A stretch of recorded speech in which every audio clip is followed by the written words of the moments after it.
السلام علیکم ورحمۃ اللہ وبرکاتہ۔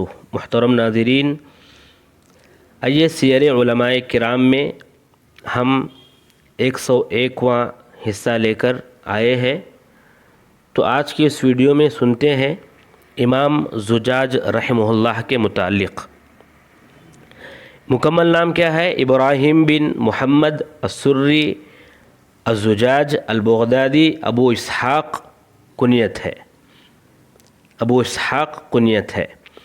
240 پر 1 ہجری کو پیدا ہوئے، بغداد میں پیدا ہوئے اور وہیں بغداد میں پلے بڑھے۔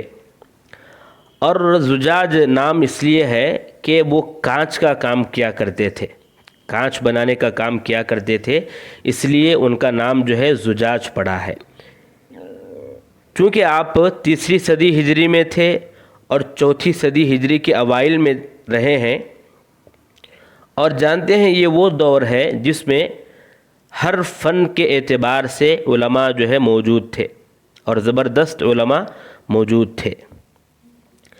امام زجاج رحمہ اللہ کی اگر خصوصیت کی بات کریں تو آپ ان نحویوں میں سے ہیں جنہوں نے سب سے پہلے اعراب اور معنی میں ربط کے متعلق کہا تھا کہ اعراب اور معنی میں بہت زیادہ جو ہے ربط ہوتا ہے۔ یہ کہنے والے جو نحوی ہیں ان میں سے آپ بھی ایک ہیں۔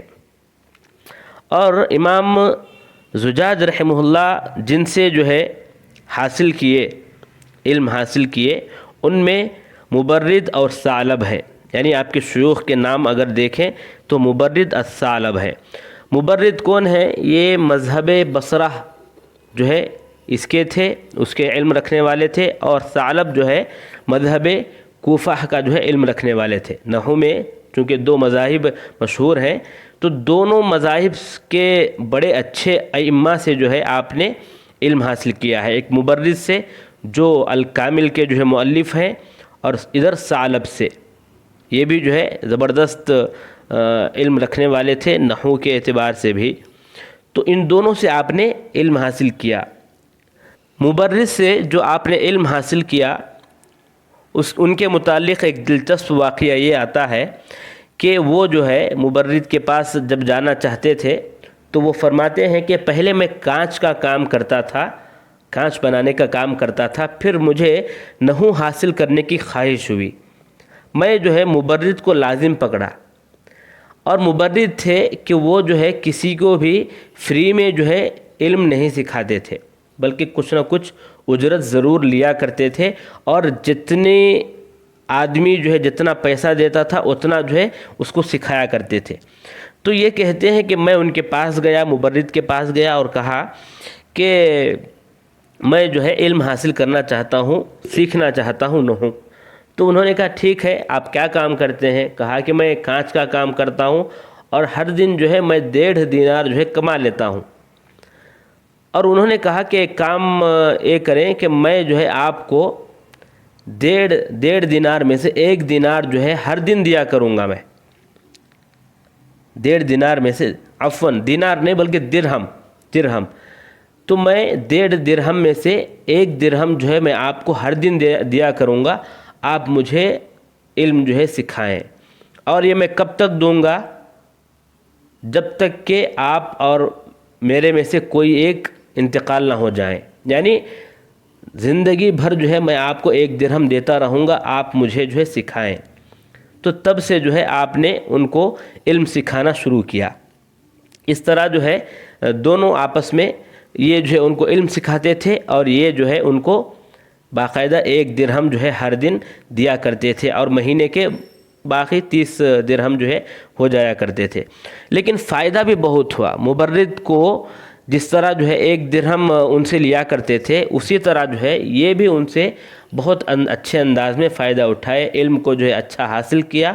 اور ایک مرتبہ ہوا کیا کہ نحو کو پڑھانے کے لیے ایک مرتبہ جو ہے بنی ماریمہ سے جو ہے لوگ ایک خط جو ہے لکھے تھے کہ آپ ایک نحوی کی ضرورت ہے پڑھانے کے لیے ہمارے بچوں کو، آپ کسی نحوی کو بھیجیں۔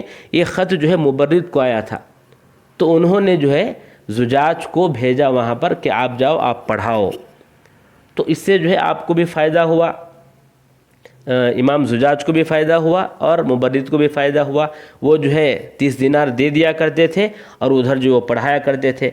اور اسی طرح جو ہے اس زمانے کے جو خلیفہ عباسی تھے المعتضد باللہ عبید اللہ بن سلیمان، وہ جو ہے اپنے بیٹے قاسم کو نحو سکھانے کے لیے جب مبرد سے کہا انہوں نے، تو وہ قاسم کو نحو سکھانے کے لیے ان کو جو ہے امام زجاج کو جو ہے موقع دیا، اور وہ فرماتے ہیں کہ قاسم کو جو میں پڑھانا شروع کیا اس کے بعد سے میں مالی اعتبار سے بے نیاز ہونے لگا۔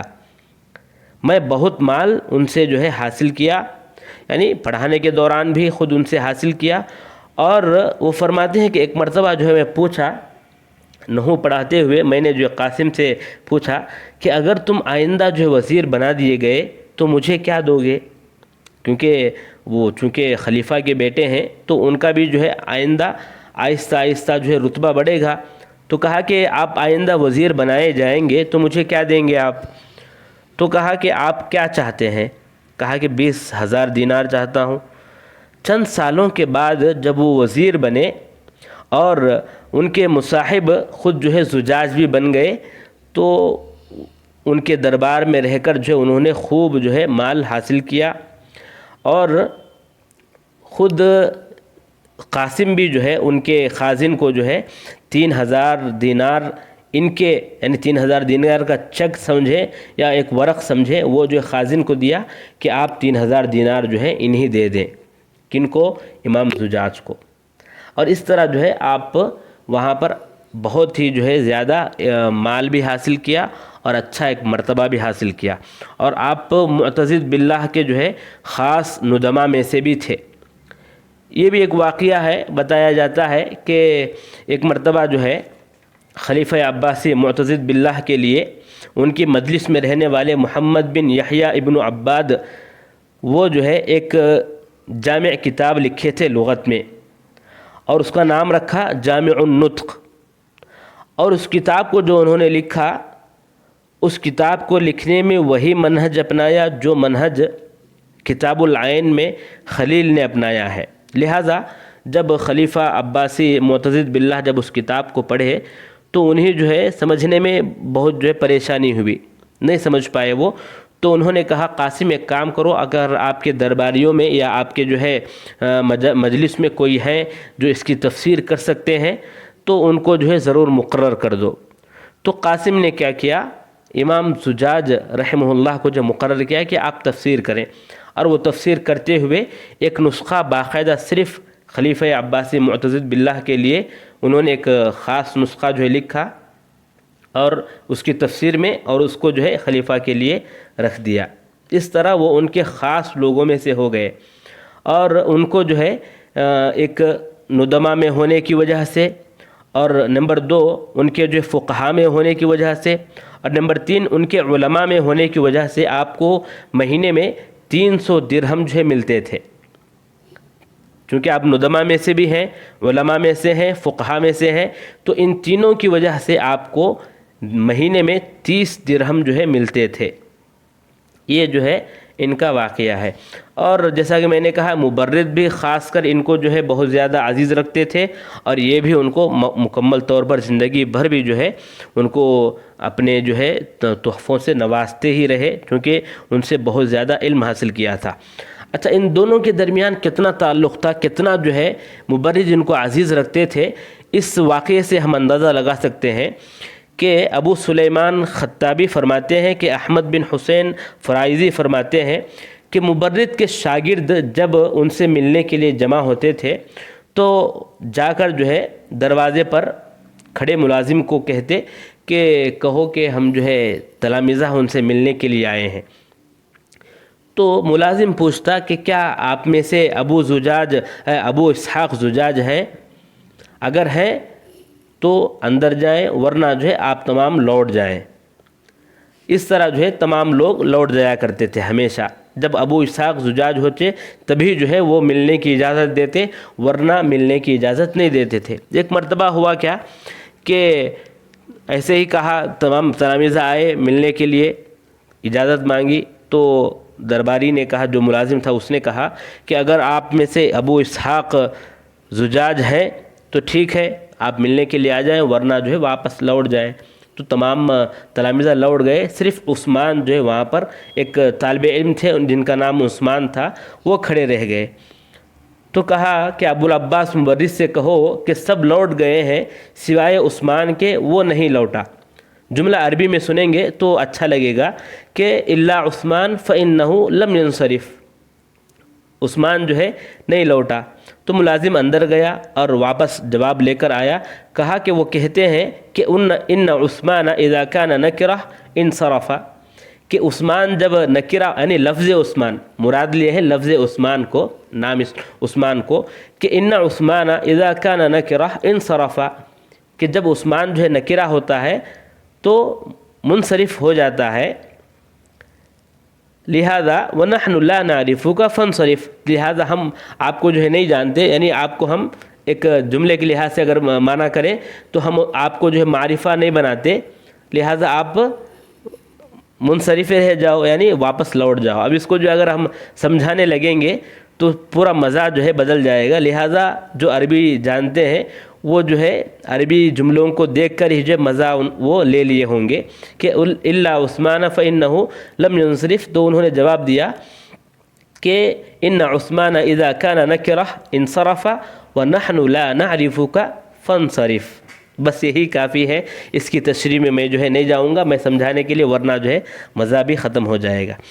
اب آئیے معلوم کرتے ہیں کہ آپ مسلک کے اعتبار سے کیا تھے۔ آپ مسلک کے اعتبار سے حنبلی تھے اور اپنے مسلک پر جمے ہوئے تھے، حتیٰ کہ بعض آپ کے جو ترجمہ کرنے والے ہیں، آپ کی زندگی جو ہے بیان کرنے والے ہیں، بعض لوگوں نے یہاں تک کہہ دیا کہ آپ متعصب تھے اور اپنے مسلک کے اوپر جو ہے ہمیشہ جو ہے عمل کیا کرتے تھے اور دعا کیا کرتے تھے کہ اے اللہ مجھے جو ہے قیامت کے دن مذہب امام احمد بن حنبل رحمہ اللہ کے مذہب پر جو اٹھا، یہ جو ہے باقاعدہ دعا کیا کرتے تھے۔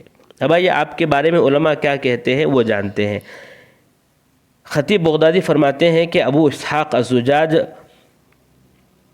جو معانی القرآن تصنیف والے ہیں وہ فضل اور دین والے تھے، اچھا عقیدہ رکھنے والے تھے، ادب میں ان کی اچھی تصنیفات ہیں۔ ابن خلقان فرماتے ہیں کہ اہل علم میں سے ہیں اور دین و ادب والے ہیں۔ یافعی بھی وہی فرماتے ہیں کہ وہ اہل علم میں سے تھے، ادب اور دین والے تھے، اور ان کے معانی القرآن، علوم ادب اور عربی میں بہت سی کتابیں ہیں۔ اب شیوخ کی بات تو ہو چکی ہے، شیوخ جو ہے ہم معلوم کر چکے ہیں مبرد ہیں اور ثعلب ہے۔ آپ کے تلامذہ کی اگر ہم لیسٹ بھی نکالتے ہیں تو آپ کے تلامذہ ہی سے اندازہ لگا سکتے ہیں کہ آپ یعنی ان کے شیخ یہ جو ابو زجاج ہیں، ابو اسحاق زجاج ہیں، یہ کیسے تھے اندازہ لگا سکتے ہیں کہ آپ کے تلامذہ میں ابو جعفر النحاس ہیں، ابو جعفر النحاس جو اعراب القرآن اور معانی القرآن کے مؤلف ہیں۔ اسی طرح آپ میں جو ہے ابو العباس ابن ولاد التمیمی ہے جو الانتصار لسیبویہ علی المبرد اس کتاب کے مؤلف ہیں۔ ابو علی القالی ہیں جو امالی کے مؤلف ہیں۔ ابو بکر ابن السراج ہیں جو اصول فی النحو کے مؤلف ہیں۔ ابو القاسم عبد الرحمن الزجاجی ہیں جو جمل اور مجالس العلماء 2 کتابوں کے جو ہے مؤلف ہیں۔ یہ مشہور کتابیں ہیں ان تمام کے، اس لیے میں اس کو جو ہے اشارہ کر رہا ہوں۔ اسی طرح ابو علی الفارسی، ان کے آپ استاد ہیں، جن کی کتاب کیا ہے؟ ابو علی الفارسی، ان کی کتاب بھی جو ہے ایک مشہور کتاب ہے۔ اسی طرح آمدی آپ کے تلامذہ میں سے ہیں جن کی کتاب ہے موازنہ۔ اسی طرح رمانی ہے جن کی کتاب ہے کتاب شرح سیبویہ، یعنی سیبویہ کی جو کتاب ہے اس کی جو ہے شرح کیے ہیں باقاعدہ۔